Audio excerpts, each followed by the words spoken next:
Welcome to Kenton Teaches. Enjoy the video. You begin by preparing the watch and phone so the update can run without interruptions. Make sure your Apple Watch SE 2nd Gen has at least 50% battery or stays on its charger. You need the iPhone nearby, unlocked, on the same Wi-Fi and with Bluetooth turned on. Open the Watch app on your iPhone, go to General then Software Update, and tap Download if the update is shown. This initiates the transfer. Once downloading, the iPhone verifies the package to keep the system secure. Once the package has downloaded, you tap Install and let the devices handle the process. Keep the watch on its charger and the iPhone nearby to maintain connection. The watch displays the Apple logo and a progress circle. This can take 10-30 minutes depending on size, so be patient and do not force restart.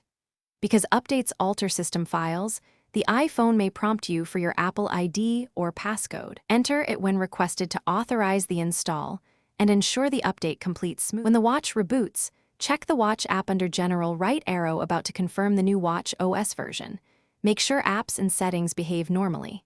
If the update fails, restart both the iPhone and the watch, verify Wi-Fi and Bluetooth, then retry the download. This often clears transient errors.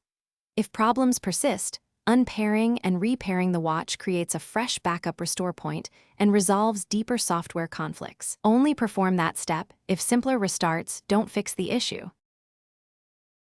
Thanks for watching. Please subscribe if this video was helpful.